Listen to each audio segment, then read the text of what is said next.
Look what I opened at 11:11. I forgot that I had this.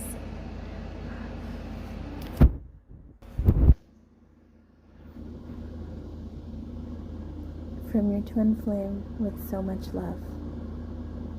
He had so much love for me. I had so much love for him too.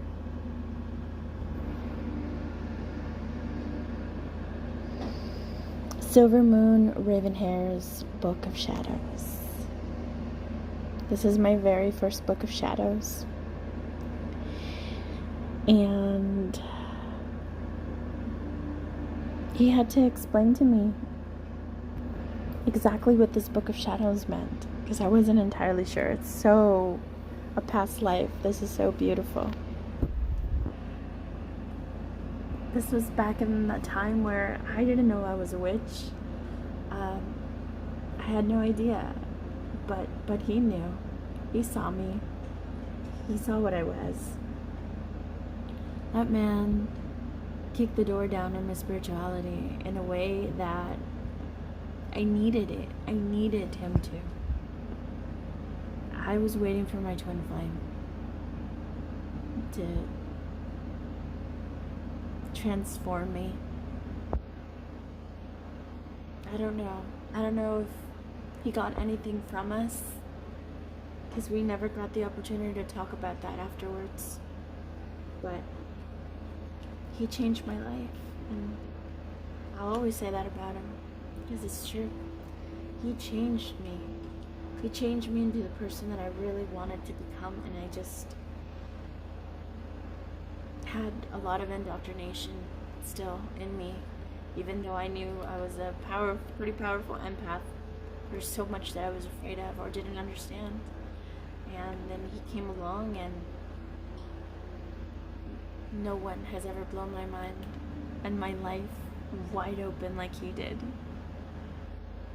He was my Morpheus. No joke, man. It's just seriously, that's how life-altering it was. He definitely introduced me to the Matrix with that zeitgeist. What a life. What a life I've had. I'm a genuine twin flame. Like, genuine, bona fide. I know a lot of people for a while, they claim to be twin flames, and someone falls in love with somebody and they think they're twin flames. Him and I actually didn't even know we were twin flames. We didn't know anything about twin flames. We just had the most powerful and intense connection from the get-go. From the moment we met in a video game. I felt, if I were a religious person, I would tell you right now that I felt the Holy Spirit come into me. Like, you know, some religious people say that they felt like the Holy Spirit come into their solar plexus. And that's where it hit me, in my solar plexus. Like, it was an energy I have never felt in my life. Just engulfed me, and it hit me, and I felt it when it came into me, and I was like, what is that? I snapped out of my like depression that I was in that moment. Like, I was just letting my character idle in World of Warcraft, and instantly, as soon as that hit me, I knew there was someone there interacting with me. I just couldn't see them because my character was idling, and the camera was like right behind them, like right through them almost. And silly me, I like peeked over the screen to be able to see, and I was like, what am I doing? So I grabbed my mouse and I turned to the right because I knew where they were. I knew where he was. And there was this lion sitting there. He'd just come out of a bar or something. And he was sitting there, and he shined for me like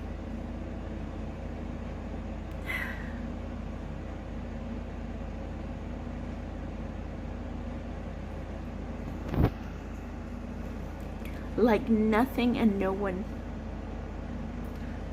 before or since.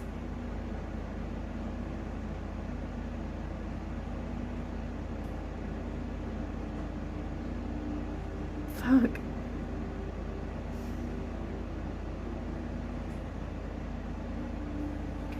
We are bona fide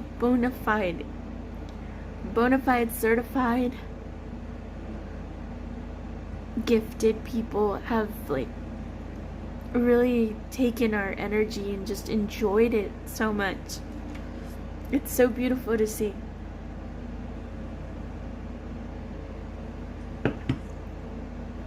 It's a damn shame that being so real, being the real deal, we're not closer. But I think that's because we're the real deal that we're not closer. Too much mundane shit gets in the way. With beautiful spirits like us. Beautiful souls like us.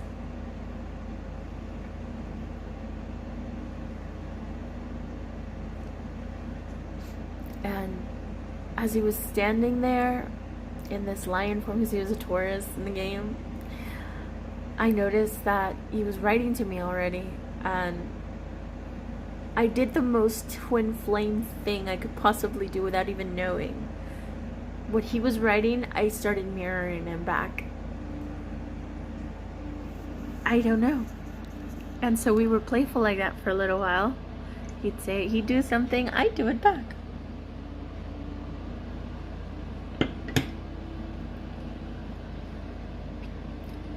I came and sat right next to him. He told me he was a good lion.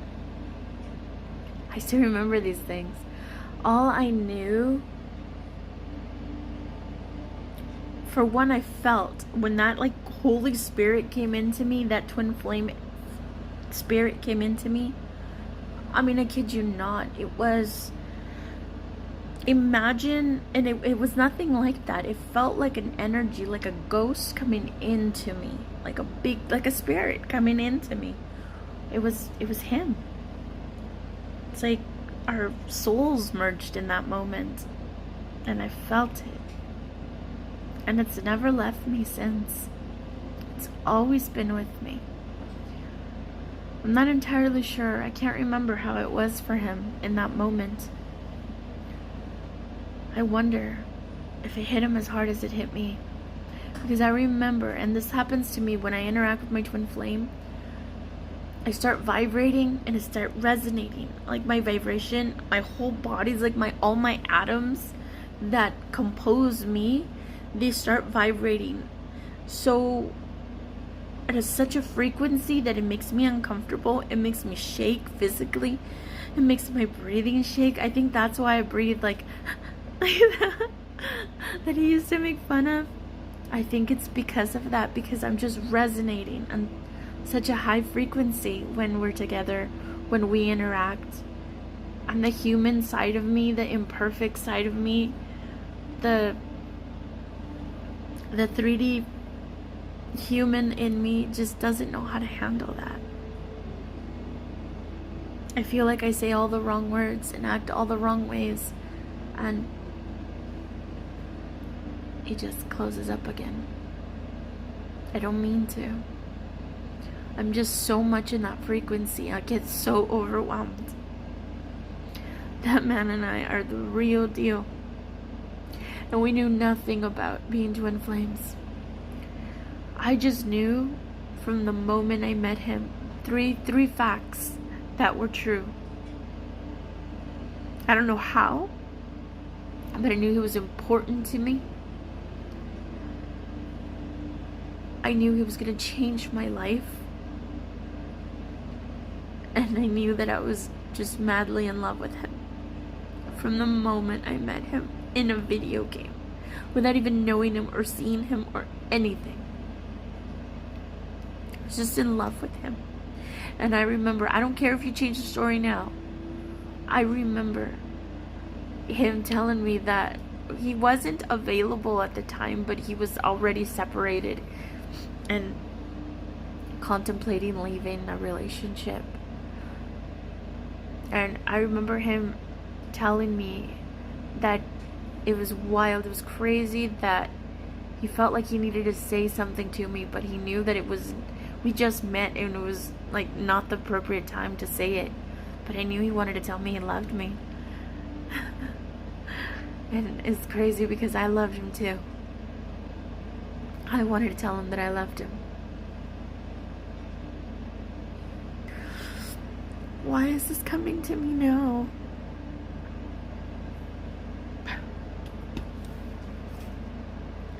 Here I am minding my own business, doing some writing for a little ritual that I'm gonna do tomorrow.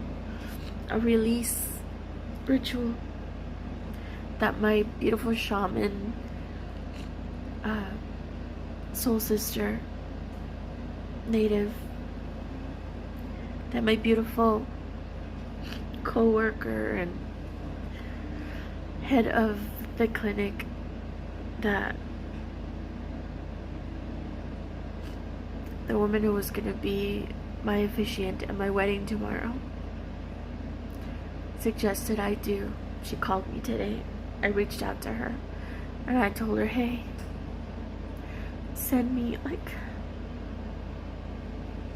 a chant or a spell or words of wisdom, or just get on my case.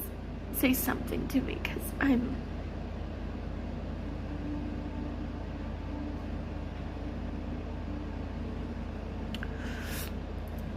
pretty sad about this, and I know I'm gonna have a really hard time tomorrow. She's a magic woman, and so she gave me some advice, and it involves, writing down things and then, burning them. Stuff that I've done before. As a matter of fact, when I met my twin flame, I was letting go of a soulmate. It took me a year. I dated that soulmate for 2 years. He was my first soulmate, the guy I never talk about. He was my first soulmate. And it really hurt when we broke up. I'd never known a love like that. I'd never been in love like that. And I'm pretty sure it was just preparing me for my twin flame. So, March 2nd of 2010, we had broken up in December, and I wrote a letter. I wrote a letter saying goodbye to him. I wrote a letter to the universe to let the universe know I give up. I completely surrender. See, that was the key right there. Surrender. I completely surrender, universe. Do what thy will with me. I give up on this love that I had for this person. I give it away. I surrender it. I wrote it all down. I am at your disposition. And I remember that night on March 1st. It was March 1st of 2010. I remember that night burning the letter and letting it fly into the wind. And that was the last that I ever cried about that man. That was the last I ever felt anything about that man. And I really don't talk about him anymore. March 2nd and going into March 3rd, because it ended up being that it was past midnight when I was still there. March 2nd of 2010, I met my twin flame in that video game. The night before, I had surrendered and just given it to the universe. And the next day, the very next day, I got hit so hard with this energy that I never in my life have experienced, and I've never experienced it since. So hard. And I knew those 3 truths when I saw that lion there. I had to be next to him. I had to be with him. I knew he was going to be important, and he was going to change my life. And I knew that I loved him. And I remember exchanging social medias. I didn't have Facebook at the time. It's because of him that I got Facebook. I didn't want to. I didn't listen to anybody. I had MySpace. And we exchanged social media, and at the time I was a blonde, and I looked different.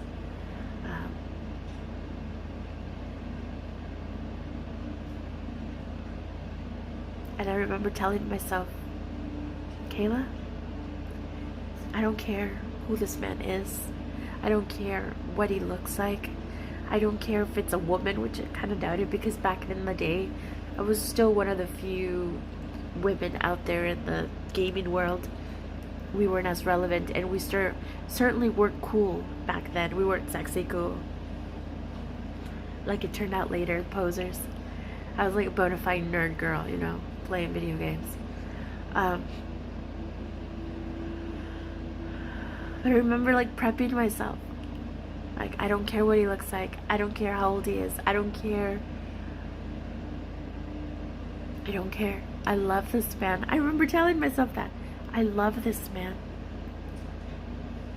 And I went to his media page and he was wearing a mask. And I couldn't see him. And so we went through some trials there for him to like change his picture, for me to be able to get to see him because I didn't have a Facebook and I couldn't see his profile.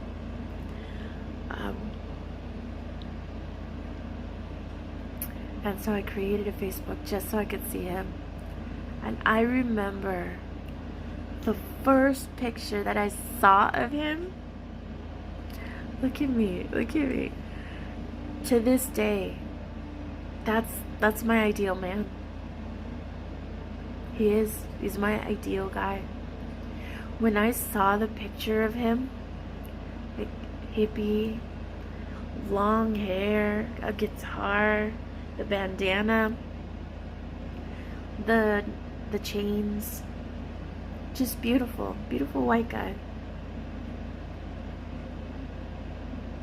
I thought to myself, someone is playing a trick on me. Someone that knows. I had a visit with a Canadian friends on the East Coast. I met Michael in March. I had come back in December from there, from the East Coast, Canada. And I told myself, because one of them turned out to be a really good friend that I still have to this day, and the other one, who was supposed to be my friend, totally ditched me. And I told myself, and actually the one that ditched me was the one that I was a little bit more like inkling to go see, and he totally ditched me. And I told myself, I never want to go up there again. When I came back, I never want to go back to Canada. And so when I met my twin flame, and he told me he was Canadian, I was like, what? I'm like, what? But he was on the West Coast this time. He's in British Columbia. And when I saw his picture on social media, I thought, someone's playing a trick on me. And I'm like, I bet you it's that bastard from the East Coast. He's playing a trick on me. This must be a fake account. He knows what kind of guy I would be interested in. And so I panicked for a second. I'm like, oh my God, he's like catfishing me. And I looked at all the other pictures and I'm like, oh my gosh, this man is beautiful. And really, honestly, I've said it before, I am not somebody who falls in love with the physical appearance of anybody. I really don't. But this man resonated with me already on an etheric, soul, chakra, all-encompassing level. Him and I. And I was instantly like, oh my God, he's beautiful. My eyes are glowing again. I can see it. Whew. And so 2 weeks later, I flew to Canada. I flew to Canada. We spent that night talking. We both agreed. We felt like we'd known each other. We felt like this was something really special. We felt like soulmate kind of territory, but it felt more intense than that, you know? Because we both had soulmates by then. We just knew we were something really special to each other. And I felt him and he felt me. And I loved him and I know he loved me too. because we were both like hinting at how we were feeling without really saying it, because we just met and we didn't even meet in person or as people. We were sitting there as I was a blood elf and he was a lion the whole night, sitting there over a water fountain. I don't think I could go back to that game and see those special places and not just have it hurt my heart.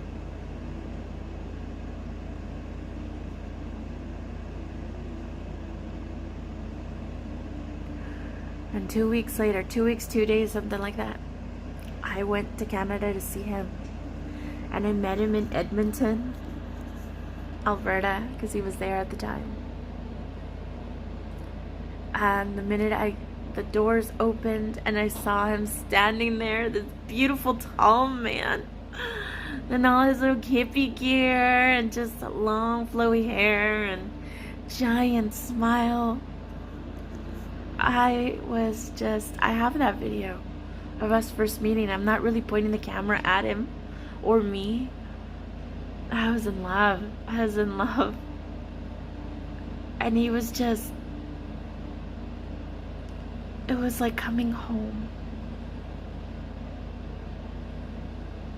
I was so excited because I felt like, oh my God, there you are.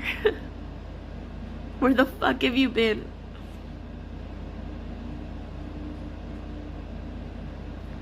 We were so high on life. We were reuniting. Even though we were meeting for the first time, we were reuniting. And we were so high on life. I've never experienced a situation like that since or before him. And I was there for a week. I felt like I was living a French film. Like a beautiful, romantic, passionate, crazy beautiful. I can't even describe it right now. I'm the poet and I can't describe it right now. It was majestic. Everything about it was perfection. And we didn't sleep.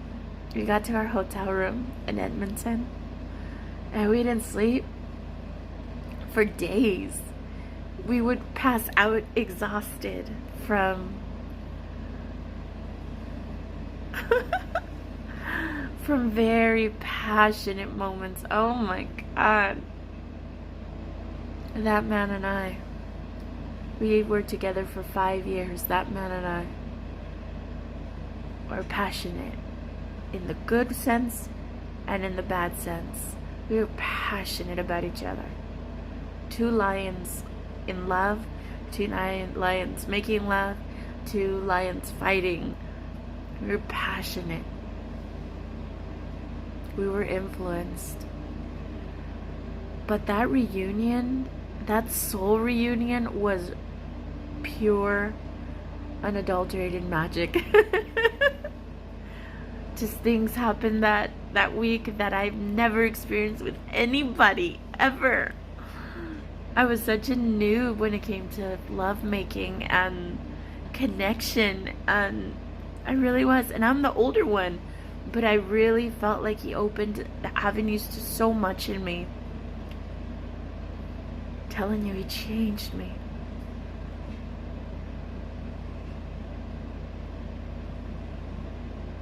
God, this really activated me, Miguelito.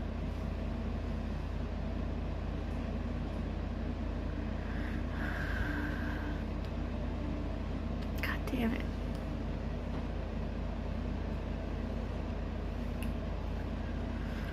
We barely ate. We were exhausted. Our pictures are of us just elated. Our videos are of us just crazy. I remember at one point later when he was judging us. Years later, when he was judging us in our videos. And he was depressed about it. I remember him saying, I don't even know why I acted like that. That wasn't me. I just played this kind of role almost. And I didn't have the words at the time to say what I later realized. You're not. It was not that he was playing a role.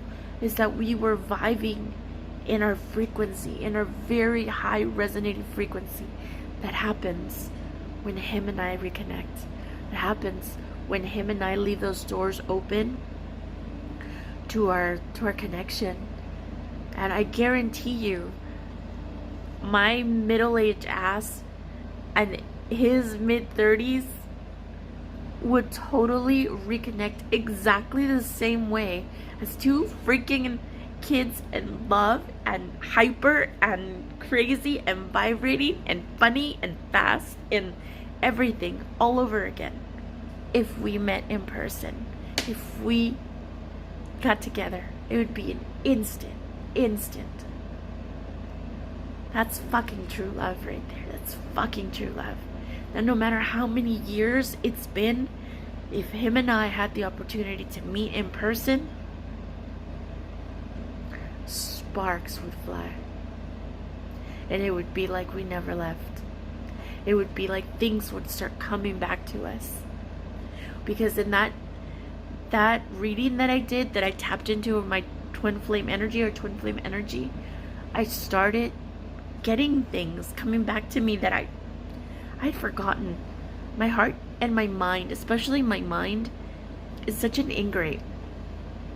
Because over time people forget things, but I tend to forget special things about people like my twin flame very quickly. Like in the situation with Joshua, with Jarvie, I forgot what he sounds like. I forgot what he felt like. I forgot what he really looked like when I looked at him. Already. And it's been a little over a month. So when I tap into those energies, seriously tap into those twin flame energies, which I haven't wanted to do in a very long time, especially not since last year. But accidentally get tapped into it, and I started remembering things. That's how we would be. I know it. I know it in my soul. I know it in our energy. That we would just pick up where we left off and then get to know each other all over again, while at the same time already knowing. And see, that right there, we used to tell each other, I know that you know that I know. It would be so frustrating because we were so telepathic, instantly telepathic, that I would know on such a deep level where he was coming from, what he was feeling, what he was saying, how he was saying it, why he was saying it. We knew about other people, we knew about ourselves, we knew. I wish, part of me wishes that I had been this person meeting my twin flame. Now.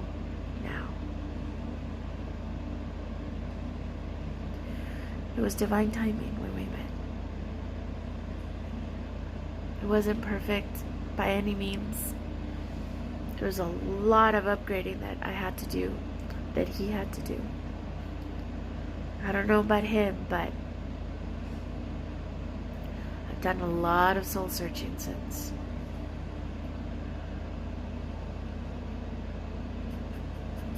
And I just wish that the universe would say, you know what? You two deserve this union. We came together for a reason. It's to upgrade each other. I most certainly got that from our union. But goddamn, sometimes just between you and I here, I've never said this out loud because I don't think it's true. Especially with all the opposition. But sometimes I feel like things don't work out with all these other people. Sometimes I feel like, because some of my relationships, like this last one, have fallen apart in such bizarre and quick ways that I'm left like, what the fuck? What the fuck? What is going on here? Am I cursed? Like, what? Why? Why did my partner just have a fucking emotional fit or mental fit or something and just up and left? And it doesn't make sense to me. Like with Jarvie, there was no reason for this, but it happened, and I was so happy with him that I was willing and able to let go of my twin flame emotionally completely. I was ready to marry this man and completely step away from anyone else. Evident by the ring that I'm wearing. And I feel, and I'm about to say this out loud, I can't believe I'm about to say this. I feel like the universe puts a stop to any man that I can see myself being with seriously and pushes him away. And always at one point or another, during my sorrow, during my healing, I get this deep, deep rooted words that are not mine that say, not him, not yet. I'm meant for someone. They don't use the word special, but they give me that impression. But it's not special. I can't remember. Like, I'm meant for someone greater, someone grander, that matches my energy. I'm meant for, and it's, I kid you not, it's not me saying that. I hear it in the back of my intuitive freaking basement where the lights are turned off and there's cobwebs, and back there where I hardly ever visit, my subconscious space where I connect with divine through that portal. It comes from there. It whispers from there. In my most dread and sorrow times of healing, I'm meant for someone grander. And I tell myself, just shut up, just be quiet. I'm just making shit up again. But it's not me. I know it's not me. I just have to justify it in some way so I don't feel like I'm going insane. And I don't know. Sometimes when I do listen to that, I wonder, like, am I meant to reunite with my twin flame someday? Someday when we're old and gray? Someday when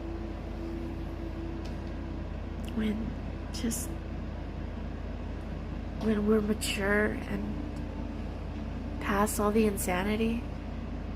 I don't know. I don't know. I do remember a girlfriend of mine in the Bay Area. When I was sleeping in her house, we were sharing the same bed. And I was turned over like I always do, like I always sleep. She whacked me. She was like that. At like 4 o'clock in the morning, to say, just randomly, to say she had had a dream about Michael, my twin flame. And she was half asleep. And I was like, what? I was obviously half asleep too. And I'm like, what? So I turned around and looked at her. And she said, yeah, Kat, that's what she used to call me.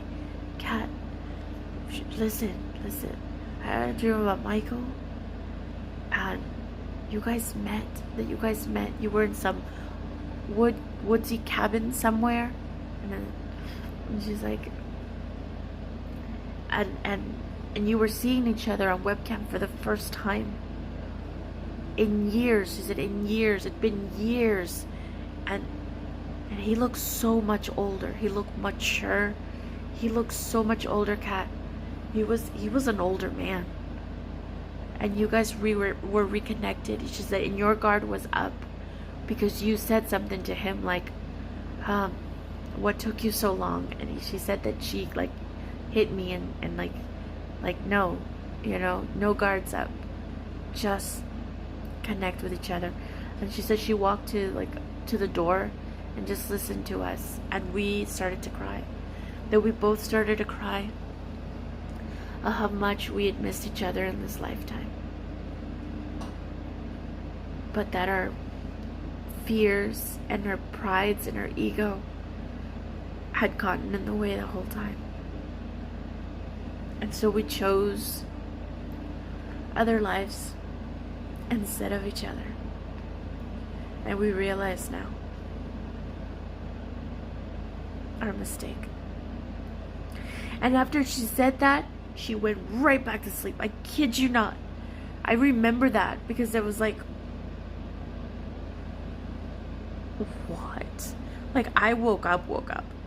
And I'm like, hey. Like, I tried to, like, wake her. Snoring. Deep snoring out. And I try to ask her questions like, wait, what? Come back to this. Come back, what? And she, nothing. She was gone. We had not talked about him. It'd been a few years since we'd broken up. I was living here in this town by myself.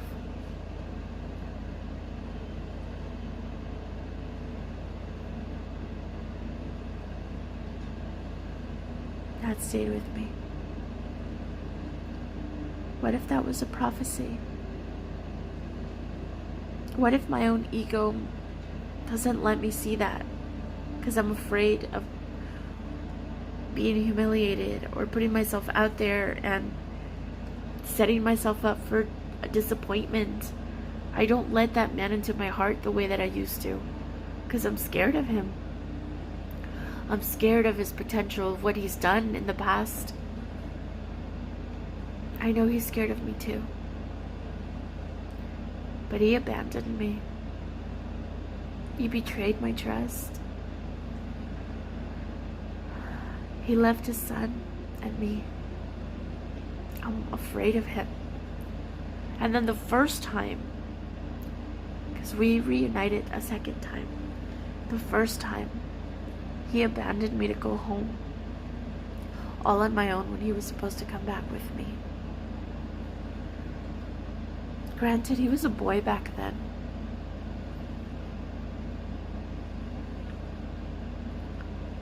But I don't know. I never encountered that kind of callousness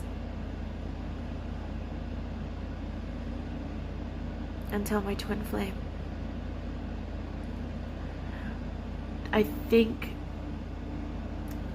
feel that this whole situation with Jarvie has hit me as hard as it has because it's open wounds that are very reminiscent of my twin flame and how we broke up.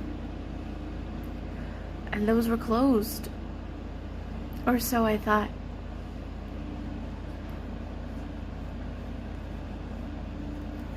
Thankfully, I'm not pregnant this time. Thankfully. But it's very reminiscent. And I'm just, yeah, I think I'm grieving both. I'm afraid of my twin flame. I feel like I can't talk to him. Like I never know what to say. Because I know that I only have a small window of opportunity to connect with him. And it's not enough for me. It's not enough. So I keep myself really guarded. And say as much as I possibly can in those moments that I know I might not have an opportunity to say later. This last time that we communicated was healing for me.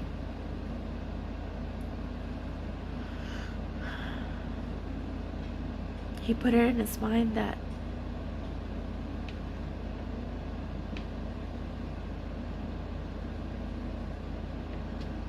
doesn't matter. I think anything's possible as long as you have love and believe. Anything's possible.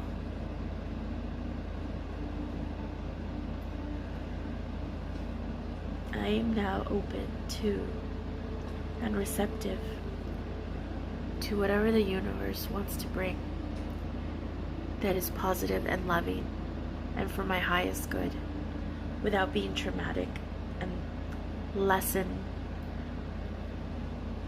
harsh lessons.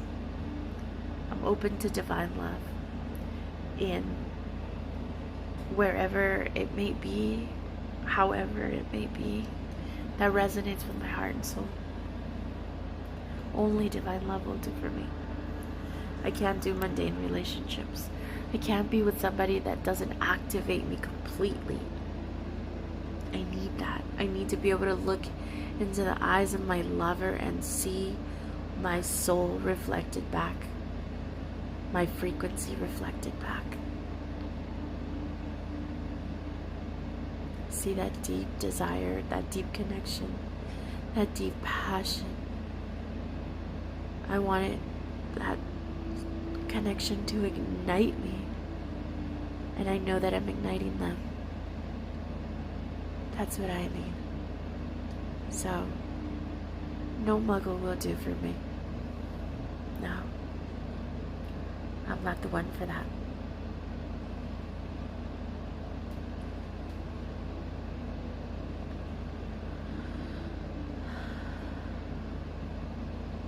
Gosh, now I don't even know if I want to finish what I wanted to do for tomorrow. I almost feel like tapping into my twin flame energy in this way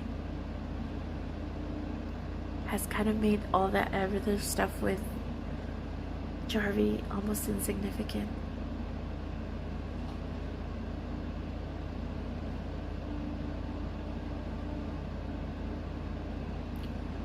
We might not have this lifetime, Miguelito, but maybe the next. Maybe the next weekend too. Because I know your ass and my ass are going to come back to this planet thanks to you not working your spiritual path like you're supposed to. You're going to come back because you're too stubborn for your own damn good, Leo. Look who's talking.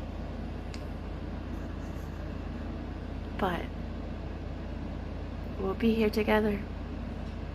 We found each other pretty early on.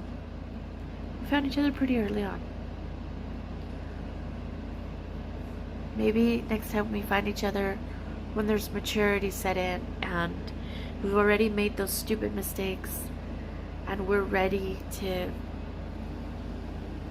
connect with someone real. You know, babe? Ooh, I said babe. Whoa. You know, Miguelito? My eyes always change when I'm talking to you. Holy shit. I almost don't recognize that energy. Because I only see it when I talk to you, when I tap into our energy. But I was going to say, you know, Miguelito, what dreams may come.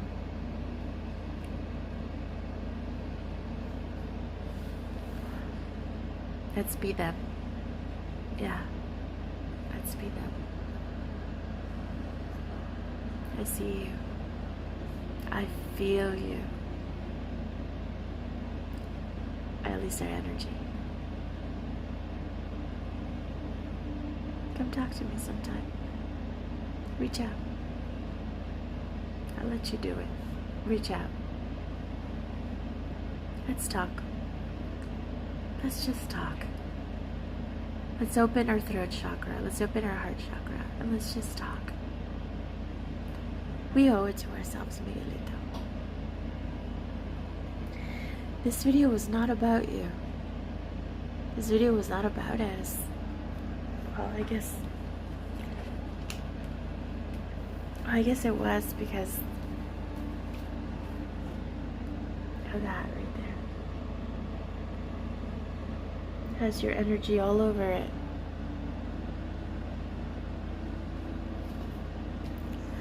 And I can't.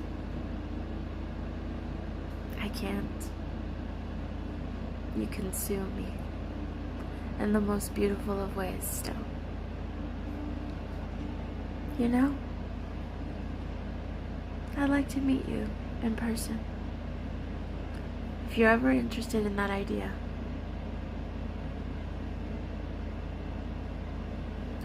don't message my old email. It doesn't work anymore. As a matter of fact, I'm gonna send you an email with my new email so you have it. I'll do that. And if you're ever interested in that, contact me. And let's talk about it. I think it's about damn time.